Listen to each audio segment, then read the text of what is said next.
এমন নূরের প্রদীপ তুমি যার নাই কোনো ধোয়া, এমন নূরের প্রদীপ তুমি যার নাই কোনো ধোয়া, কাঁটাবিহীন ফুল তুমি যার জগৎ জুড়ে ছোঁয়া।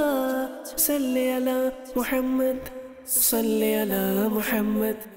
আলহামদুলিল্লাহি রাব্বিল আলামিন ওয়াসসালাতু ওয়াসসালামু আলা সাইয়্যিদিল মুরসালিন, আম্মা বা'দ, ফাআউযু বিল্লাহি মিনাশ শাইতানির রাজিম। বিসমিল্লাহির রহমানির রহিম। আসসালাতু ওয়াসসালামু আলাইকা ইয়া রাসূলুল্লাহ ওয়া আলা আলিকা ওয়া আসহাবিকা ইয়া হাবিবাল্লাহ। আসসালাতু ওয়াসসালামু আলাইকা ইয়া নবিয়াল্লাহ ওয়া আলা আলিকা ওয়া আসহাবিকা ইয়া নূর আল্লাহ। প্রিয় ইসলামী ভাই এবং মাদানী চ্যানেলের দর্শকবৃন্দ, আরও একবার আপনাদের নিকট উপস্থিত হয়েছি মাদানী চ্যানেল বাংলার রমজানুল মুবারকের বিশেষ ট্রান্সমিশন, বিশেষ আয়োজন রমজানের মুহূর্ত ছোটদের সাথে নিয়ে। এই অনুষ্ঠানে আলহামদুলিল্লাহ আজ্জাওয়াজাল আমরা কয়েকটি সেগমেন্ট নিয়ে থাকি, আর এই সেগমেন্টগুলো দ্বারা আমরা এই অনুষ্ঠানকে সজ্জিত করি। আর হ্যাঁ, আমাদের এই অনুষ্ঠানের মূল আকর্ষণ হচ্ছে আমাদের স্টুডিওতে ছোট বন্ধুরা থাকে, তাদেরকে নিয়ে আমরা সাজি। আর হ্যাঁ, মাদানী চ্যানেল দর্শকবৃন্দ, ছোট্ট বন্ধুরা, আপনারা আমাদের অনুষ্ঠানের একটি অংশ, কেননা এই অনুষ্ঠানকে আমরা সম্প্রচার করছি আপনাদের জন্য, ইলমে দ্বীন শেখানোর উদ্দেশ্য আপনাদেরকে।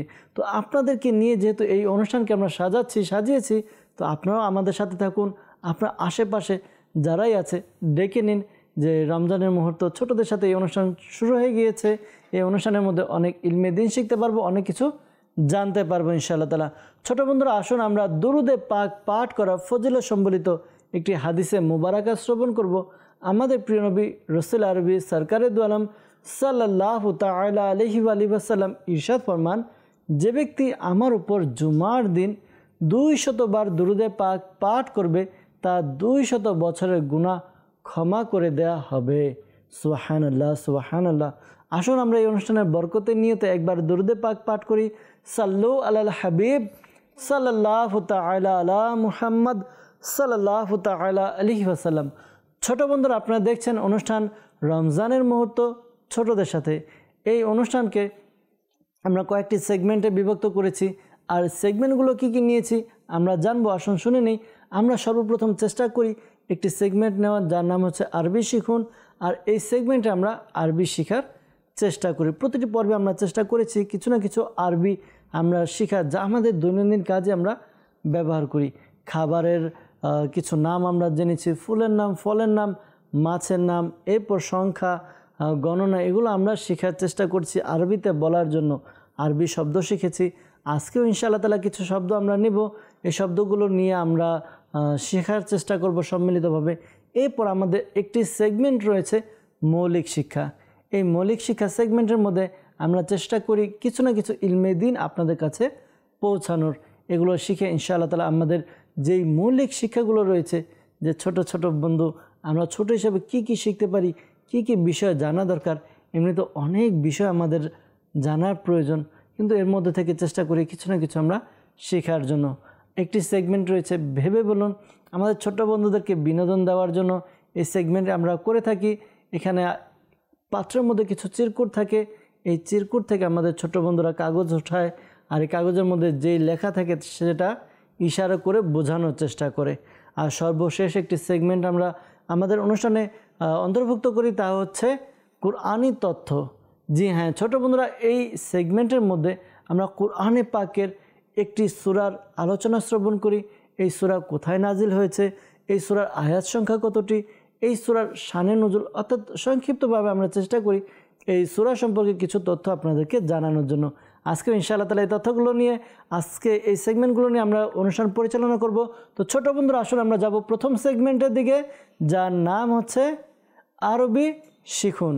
সাল্লু আলাল হাবিব সাল্লাল্লাহু তাআলা আলা মুহাম্মদ সাল্লাল্লাহু আলাইহি ওয়াসাল্লাম। রমজান রমজান রমজান। ছোট বন্ধুরা, উপস্থিত হয়েছি প্রথম সেগমেন্ট, যার নাম হচ্ছে আরবি শিখুন। জি হ্যাঁ, এই সেগমেন্টের মধ্যে আমরা প্রতিটি পর্বে চেষ্টা করেছি কিছু না কিছু আরবি শব্দ শেখার জন্য। আজকেও কিছু শব্দ নিয়ে আমরা উপস্থিত হয়েছি ছোট বন্ধুরা। আজকে আমরা ইনশাআল্লাহ তাআলা কিছু শব্দ আমরা শিখব, কিছু শব্দ জানার চেষ্টা করব, মুখস্থ করব। ছোট বন্ধুরা, আপনারা আমাদের সাথে পাঠ করুন, অনুশীলন করুন, প্র্যাকটিস করুন। ইনশাআল্লাহ তাআলা আমরা ধীরে ধীরে মুখস্থ করে নেব। আর ছোট বন্ধুরা, আপনারা খাতা কলম নিয়ে এই খাতা কলমে লিখে নিন। পরবর্তীতে দেখা যাবে আপনি যখন ভুলে গেলেন, কয়েকদিন হয়ে গেল ভুলে গেলেন, আবার দেখে নিতে পারবেন। দেখে ইনশাআল্লাহ তাআলা আবার সেটা স্মরণে চলে আসবে। আর হ্যাঁ, এগুলো যদি আমরা চাই যে আমাদের মস্তিষ্কের মধ্যে দৃঢ়ভাবে থাকুক, একবারে গেঁথে যাক, তাহলে আমাদের উচিত আমরা যেন এগুলো প্র্যাকটিস করি। আমরা যেগুলো শিখলাম, আজকে যে শব্দগুলো শিখব, এগুলো আমরা প্র্যাকটিসের মধ্যে নিয়ে আসবো। কেননা আমরা চেষ্টা করি প্রতিদিন কিছু না কিছু যে শব্দগুলো শিখব তা আমরা দৈনন্দিন কাজেও ব্যবহার করি। তো আপনারা যখনই এই কাজগুলো করবেন তখন এই আরবি শব্দগুলো একটু একটু ব্যবহার করব, দেখবেন ইনশাআল্লাহ তাআলা আমাদের মুখস্থ থাকবে। তো আসুন আমরা দেখি আজকে কোন কোন শব্দ অপেক্ষা করছে, আমরা কোন কোন শব্দ মুখস্থ করব। ছোট বন্ধুরা, আমরা যেই শব্দগুলো আমরা নিয়েছি আজকে, ওই শব্দগুলোর মধ্যে সর্বপ্রথম যেই শব্দটি তা হচ্ছে আন-নাসরু। কি আন-নাসরু। কি হবে? আন-নাসরু। জি হ্যাঁ, আন-নাসরু শব্দ এর অর্থ হচ্ছে সাহায্য করা। কি? সাহায্য করা। আন-নাসরু অর্থ সাহায্য করা। আন-নাসরু অর্থ সাহায্য করা। আন-নাসরু অর্থ সাহায্য করা। জি হ্যাঁ ছোট বন্ধুরা, আমরা শিখলাম প্রথম শব্দ আন-নাসরু, এর অর্থ হচ্ছে সাহায্য করা। অনেক সময় দেখা যায় যে আমরা কাউকে সাহায্য করি, কারো কাছ থেকে আমরা সাহায্য চাই, তো আমরা কি করি? এই নাসরু শব্দটি আমরা ব্যবহার করব। নাসরু। তো আমরা প্রথম যে শব্দ শিখলাম দানিয়াল, আমাদের প্রথম শব্দ কি? আন-নাসরু। কি হবে? আন-নাসরু। আন-নাসরু। জি সাওবান ভাই, এর অর্থ কি হবে? আন-নাসরু অর্থ সাহায্য করা। জি সাহায্য করা। ছোট বন্ধুরা, আপনারা আমাদের সাথে প্র্যাকটিস করতে থাকুন, অনুশীলন করুন, ইনশাআল্লাহ তাআলা পড়তে থাকবো, শিখতে থাকবো ইনশাআল্লাহ তাআলা। তো আমরা প্রথম শব্দ শিখলাম যে আন-নাসরু, এর অর্থ সাহায্য করা। আমরা দ্বিতীয় শব্দ শিখব, আর দ্বিতীয় শব্দটি হচ্ছে আল কিতাবাতু। কি? আল কিতাবাতু। আল কিতাবাতু। কি হবে? আল কিতাবাতু। আল কিতাবাতু। কি হবে? আল কিতাবাতু। আল কিতাবাতু। ছোট বন্ধুরা, আল কিতাবাতু এর অর্থ হচ্ছে লেখা। কি? লেখা। জি, আমরা কলম দিয়ে খাতার মধ্যে লিখি। এই যে লেখার কাজটা, যে লেখা, এর আরবি হচ্ছে আল আল কিতাবাতু। জি হ্যাঁ ছোট বন্ধুরা, আল কিতাবাতু অর্থ লেখা। আল কিতাবাতু অর্থ লেখা। আল কিতাবাতু অর্থ লেখা। জি। আন-নাসরু অর্থ সাহায্য করা। আন-নাসরু অর্থ সাহায্য করা। জি হ্যাঁ আল কিতাবাতু অর্থ লেখা। ছোট বন্ধুরা, আমরা দুইটি শব্দ শিখলাম, তৃতীয় শব্দ শিখব। আর তৃতীয় শব্দটা দেখা যায় আমার ছোট বন্ধুরা যারা রয়েছে তারা খুবই ভালোবাসে। আর তৃতীয় শব্দটি হচ্ছে আন-নাউমু। কি? আন-নাউমু। আন-নাউমু। কি? আন-নাউমু। নামু অর্থ কি? ঘুমানো। কি? ঘুমানো। নাউমু অর্থ ঘুমানো। নাউমু অর্থ ঘুমানো। আর নাউমু অর্থ ঘুমানো। আপনাদের মধ্যে ঘুমাতে কে কে পছন্দ করে? কেউ পছন্দ করে না? মাশাআল্লাহ। তবে ঘুমানো উচিত নিজের শরীর স্বাস্থ্যকে ঠিক রাখার জন্য। তো আমরা আমাদের যতটুকু প্রয়োজন ততটুকু ঘুমাবো, পড়ালেখা করব, কাজ করব, যেগুলো থাকে বাড়ির কাজও করব ইনশাআল্লাহ তাআলা। আর যতটুকু প্রয়োজন ততটুকু ঘুমাবো ইনশাআল্লাহ তাআলা, কেননা ঘুমালে শরীর ঠিক থাকে। ঠিক আছে? অতিরিক্ত ঘুমালে আবার শরীর খারাপ হয়ে যায়। তো আন-নাউমু অর্থ ঘুমানো। আন-নাউমু অর্থ ঘুমানো। আন-নাসরু অর্থ সাহায্য করা। আল কিতাবাতু লেখা। মাশাআল্লাহ। লেখা এর আরবি কি হবে? কিতাবাতু। আর সাহায্য করা এর আরবি কি হবে? আর ঘুমানো এর আরবি কি? নাউমু। আন-নাউমু। কি হবে? আন-নাউমু। ছোট বন্ধুরা, আমরা তিনটি শব্দ শিখলাম, আন-নাসরু, আল কিতাবাতু এবং আন-নাউমু। চতুর্থ শব্দ আসুন আমরা মুখস্থ করি। চতুর্থ শব্দটি হচ্ছে আল-মাশিয়ু। কি? আল-মাশিয়ু। আল-মাশিয়ু। কি? আল-মাশিয়ু। আল-মাশিয়ু অর্থ চলা বা হাঁটা। আমরা যে এক জায়গা থেকে আরেক জায়গায় যখন যাই, কি অনেকে কি পায়ে হেঁটে যায়, তো এই যে হাঁটা চলা যে আছে, এই হাঁটাকে কি বলা হয়? আল-মাশিয়ু। কি বলা হয়? আল-মাশিয়ু। কি বলা হয়? আল-মাশিয়ু। আল-মাশিয়ু অর্থ হাঁটা বা চলা। কি? হাঁটা বা চলা। হাঁটা বা চলা। এই শব্দ ব্যবহার করলে আমরা কি বলবো? আল-মাশিয়ু। ঠিক আছে ছোট বন্ধুরা, চারটি শব্দ আমরা শিখলাম। আমরা যে শব্দগুলো শিখলাম, আন-নাসরু অর্থ সাহায্য করা, আল কিতাবাতু অর্থ লেখা, আন-নাউমু অর্থ ঘুমানো এবং আল-মাশিয়ু অর্থ কি? হাঁটা বা চলা। জি, এরপর আরেকটি শব্দ আমরা শিখবো, আত-তারকু। কি? আত-তারকু। আত-তারকু। কি হবে? আত-তারকু। আত-তারকু এর অর্থ হচ্ছে ছেড়ে দেওয়া। ছেড়ে দেয়া। কি? ছেড়ে দেওয়া। ছেড়ে দেয়া। আমরা কোনো কিছু ছেড়ে দেই বা ওই কাজ থেকে বিরত থাকি, কোনো কিছু ছেড়ে দেয়াকে কি বলা হয়? আত্তারকু কি বলে? আত্তারকু। কি বলে ছোট বন্ধুরা? আত্তারকু। তো আমরা 5টি শব্দ আজকে শিখলাম। আসুন এই 5টি শব্দ আরেকটু পুনরাবৃত্তি করি যেন আমাদের মস্তিষ্কে আমাদের মাইন্ডের মধ্যে বসে যায় ইনশাআল্লাহ তাআলা। আর আপনারা তো লিখে নিয়েছেন আশা করি, তো পরবর্তীতে ভুলে গেলে স্মরণে আনার জন্য আবার দেখে নেবেন। তো ছোট বন্ধুরা, আন-নাসরু অর্থ সাহায্য করা। কি হবে? সাহায্য করা। জি। আল কিতাবাতু অর্থ লিখা। আল কিতাবাতু অর্থ লিখা। আর ঘুমানো আরবি কি হবে ছোট বন্ধুরা? আপনারা বলুন তো, মাদানী চ্যানেলের ছোট বন্ধুরা আপনারা বলুন, ঘুমানো এর আরবি কি? আচ্ছা, অনেকে বলছে, আপনারাও বলে দিন, ঘুমানো এর আরবি কি হবে? আল নাওমু। আল হবে না, আন-নাওমু। এখানে যেহেতু তাসদিদ রয়েছে তো কি হবে? আন-নাওমু। কি হবে? আন-নাওমু। আন-নাওমু অর্থ ঘুমানো। এরপরে আমরা শিখেছিলাম আল-মাশইউ। কি? আল-মাশইউ। আল-মাশইউ অর্থ চলা। কি? চলা। চলা বা হাঁটা। এরপর ছোট বন্ধুরা আমরা সর্বশেষ শব্দ শিখেছিলাম আত্তারকু অর্থ ছেড়ে দেয়া। আত্তারকু অর্থ ছেড়ে দেওয়া। ছেড়ে দেয়া। তো ছোট বন্ধুরা আমরা 5টি শব্দ শিখলাম, 5টি শব্দের আরবিও শব্দ শিখলাম। তো ইনশাআল্লাহ তাআলা এগুলো আমরা কি করব? মুখস্থ রাখবো, মনে রাখবো, আর এগুলো প্র্যাকটিসের মধ্যে আনবো। আমরা প্র্যাকটিস করব। তো যত প্র্যাকটিস করব তত শিখতে থাকবো। তো ছোট বন্ধুরা আমরা যাব আমাদের পরবর্তী সেগমেন্ট। প্রথম সেগমেন্ট শেষ হলো। আমাদের পরবর্তী সেগমেন্টের নাম হচ্ছে মৌলিক শিক্ষা। সাল্লু আলাল হাবিব সাল্লাল্লাহু তাআলা আলা মুহাম্মদ সাল্লাল্লাহু আলাইহি ওয়াসাল্লাম। রমজান রমজান রমজান। মাদানী চ্যানেলের দর্শকবৃন্দ, ছোট বন্ধুরা উপস্থিত হয়েছি দ্বিতীয় সেগমেন্টে। আর আমাদের দ্বিতীয় সেগমেন্ট মৌলিক শিক্ষা। এই সেগমেন্টে আমরা চেষ্টা করি প্রতিটি পর্বে কিছু না কিছু ইলমে দিন শেখার জন্য। আমাদের মৌলিক যেই জ্ঞান থাকা উচিত, যে বিষয়ে আমাদের জানা দরকার, ওই বিষয়গুলো আমরা চেষ্টা করি তুলে ধরার জন্য। তো এরকমই একটি সেগমেন্ট মৌলিক শিক্ষা। এই সেগমেন্টে আমরা বিভিন্ন পর্বে বিভিন্ন বিষয় সম্পর্কে জানার চেষ্টা করেছি। আজকেও ইনশাআল্লাহ তাআলা একটি বিষয় সম্পর্কে জানবো নিয়ে উপস্থিত হয়েছি। আমরা এর পূর্বে নামাজ সম্পর্কে জেনেছিলাম, নামাজের হুকুম আহকাম, নামাজের রুকন কয়টি, আর নামাজের শর্ত কয়টি, নামাজের ফরজ কয়টি, এ সকল বিষয় আমরা জানার চেষ্টা করেছি। আজকে আমরা জুমার নামাজ সম্পর্কে আলোচনা শ্রবণ করব। কি সম্পর্কে? জুমার নামাজ সম্পর্কে। কি সম্পর্কে জানবো? জুমার নামাজ সম্পর্কে। জুমার নামাজ সম্পর্কে শ্রবণ করব। আমরা অনেক সৌভাগ্যবান যে আল্লাহ তাআলা তার প্রিয় হাবিব সাল্লাল্লাহু আলাইহি ওয়াসাল্লামের সাদকায় আমাদেরকে জুমাতুল মুবারাকা নামে এই জুমাতুল মুবারক এই নিয়ামত দ্বারা ধন্য করেছেন। কিন্তু আফসোস আমরা যথাযথ গুরুত্ব না দিয়ে এই জুমার নামাজকে বা জুমার দিনকেও কী করি? অন্যান্য দিনের মতোই অলসতায় অতিবাহিত করি। কেননা জুমার দিনে এত গুরুত্ব যদি আমরা শুনি, হয়তো আমরা জানি না, এই কারণে এর সম্মান বা মর্যাদা বা গুরুত্ব আমরা দিতে পারি না। জুমার দিনকে বলা হয়েছে ঈদের দিন। কিসের দিন? ঈদের দিন। ঈদের দিন আসলে আমরা কি করি? অনেক খুশি হই না? জি। ঈদের দিন আসলে অনেক খুশি হই। ছোট বন্ধুরা তো যারা রয়েছে তাদের আনন্দের কোনো সীমা থাকে না, সীমাহীন আনন্দে তারা ছুটে বেড়ায় একদিক থেকে আরেক দিকে, আত্মীয় স্বজনের বাড়িতে যায়, খুব খুশি হয়। তো জুমার দিন যখন আসে তখন এই জুমার দিনকে বলা হয়েছে ঈদের দিন। তো আমরা জুমার দিনে কি করব? খুশি হব, আনন্দিত হব। আর জুমার দিনকে বলা হয়েছে সকল দিনের সর্দার। কি? সকল দিনের সর্দার। জুমার দিনে জাহান্নামের আগুন প্রজ্বলিত করা হয় না, পাশাপাশি দোজখের দরজাও খোলা হয় না।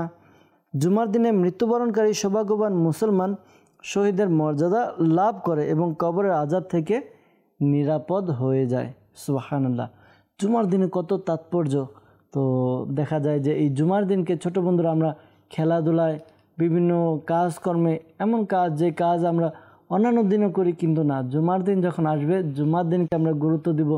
জুমার দিনে একটি নেকি 70টি নেকির বরাবর। কি? জি হ্যাঁ, জুমার দিন আমরা যদি একটি নেক আমল করি, একটি ভালো কাজ করি, তার নেকি, তার সওয়াব 70 গুণ বৃদ্ধি করে দেওয়া হয়। তো এই জন্যই জুমার দিনকে আমরা কি করব? গুরুত্ব দিব। ঠিক আছে ইনশাআল্লাহ তাআলা। তো জুমা সম্পর্কে অনেক উক্তি রয়েছে, বর্ণিত রয়েছে। প্রসিদ্ধ মুফাসির হাকিমুল উম্মত হযরত মুফতি আহমেদ ইয়ার খান রহমাতুল্লাহ তাআলা আলাইহি জুমাকে জুমা বলার কিছু কারণ এরূপ উদ্ধৃত করেন যে জুমা তো আমরা শুনলাম যে জুমার দিনে অনেক গুরুত্ব রয়েছে, তো জুমাকে জুমা কেন বলা হয়? তো এই সম্পর্কে বলা হয় এই দিন সৃষ্টির পরিপূর্ণ বিকাশ ঘটে। হজরত সৈয়দনা আদম সফিউল্লাহ আলা নবীনা ওয়া আলাইহি সালাতু সালাম এর মাটি এই দিনেই একত্রিত হয়। এই দিনেই লোকেরা একত্রিত হয়ে জুমার নামাজ আদায় করে, তাই এই দিনকেই জুমা বলা হয়। তো জুমা হচ্ছে ফরজে আইন, যারা বালেগ, যারা প্রাপ্তবয়স্ক হয়েছে, পাশাপাশি যাদের বুদ্ধি রয়েছে, অর্থাৎ নামাজের যেই শর্তগুলো রয়েছে জুমার জন্য কিছু শর্ত রয়েছে। আর যদি কোনো ব্যক্তি যদি 3 জুমা পরপর অলসতার কারণে ত্যাগ করে, তো আল্লাহ তাআলা তার অন্তরে মোহর মেরে দেন। তো কত না ভয়াবহতা। তো আমাদের উচিত আমরা কি করব? জুমার নামাজ আদায় করব। অনেক ছোট বন্ধু এমন রয়েছে যে যাদের মধ্যে এত উৎসাহ থাকে যে আব্বুকে বলে, বড় ভাইকে বলে, চাচাকে বলে, মামাকে বলে যে আমিও যাব মসজিদে জুমার নামাজ পড়ার জন্য। একেবারে রেডি হয়ে গোসল করে খুব সুন্দর করে রেডি হয়ে তারপরে অপেক্ষা করে যে আমি চাচুর সাথে নামাজে যাব, আব্বুর সাথে নামাজে যাব, বড় ভাইয়ের সাথে যাব, নামাজ আদায় করতে যাব। তো আমাদের এই ছোটোবেলা থেকে অভ্যাস গড়া উচিত জুমার নামাজের জন্য মসজিদে যাব। অন্যান্য নামাজও আমরা এখন থেকে প্র্যাকটিস করব। যারা এখনও প্রাপ্তবয়স্ক হয়নি, অর্থাৎ বালেগ হয়নি, বড় হয়নি, আমরা এখন থেকে প্র্যাকটিস করলে দেখা যাবে পরবর্তীতে এটা আমাদের যখন অভ্যাস হয়ে যাবে, এই কাজগুলো নামাজ পড়া এটা আমাদের জন্য সহজ হয়ে যাবে ইনশাআল্লাহ তাআলা। ছোট বন্ধুরা, এমনি তো জুমার অনেক ফজিলত রয়েছে, আমরা যদি আলোচনা করি অনেকটা সময় লেগে যাবে। তো আমাদের প্রিয় নবী সাল্লাল্লাহু আলাইহি ওয়াসাল্লাম কি জুমার নামাজ আদায় করেছিলেন? আর যদি আমাদের নবী সাল্লাল্লাহু আলাইহি ওয়াসাল্লাম জুমার নামাজ আদায় করে থাকেন, তো আমাদের প্রিয় নবী সাল্লাল্লাহু আলাইহি ওয়াসাল্লাম সর্বমোট কতটি জুমা আদায় করেছেন?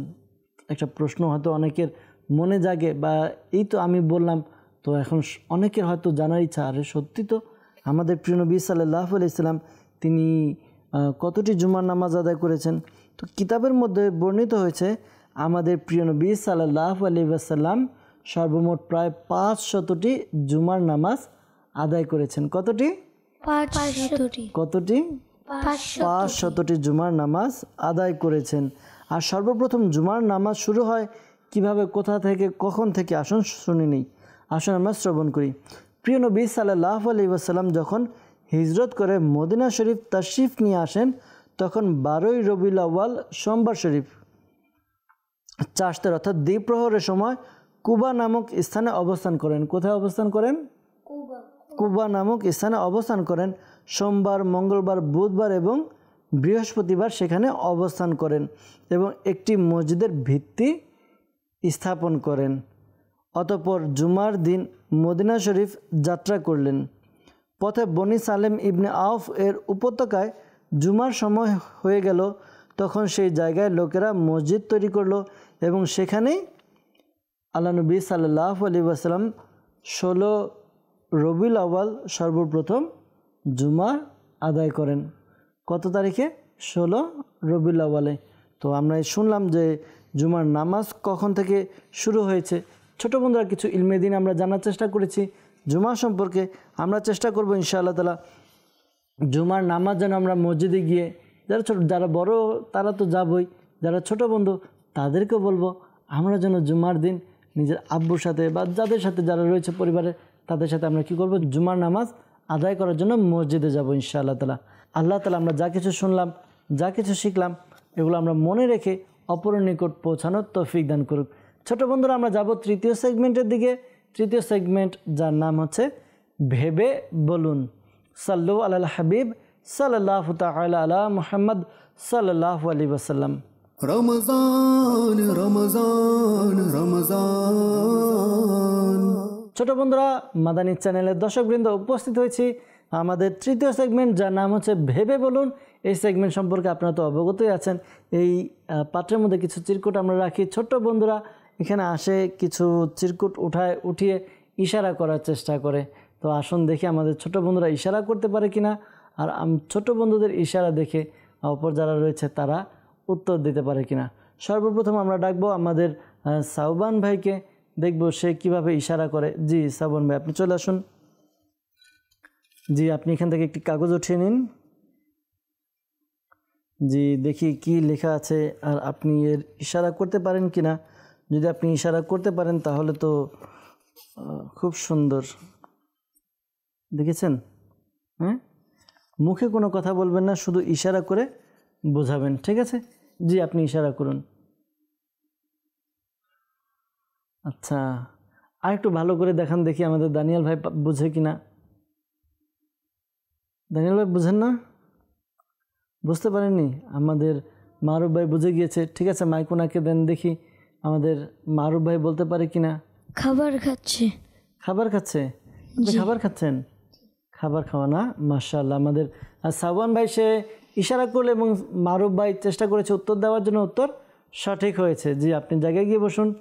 জি এবার দেখবো আমাদের দানিয়াল ভাই, আপনি চলে আসুন দেখি আপনি কি কাগজ কোনটা উঠান আর এতে কি লেখা থাকে আর ইশারা করতে পারেন কিনা।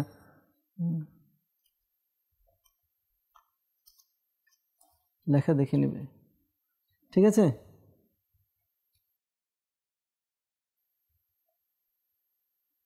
ঠিক আছে, তো আমাদের দানিয়াল ভাই লেখা আপনি দেখে নিয়েছেন, বুঝে গিয়েছেন কি ইশারা করতে হবে।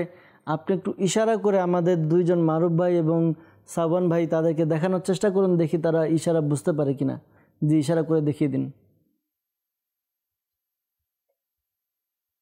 জি সাবওয়ান ভাই আপনি বলুন। মেসক দিয়ে দাঁত মাজছে।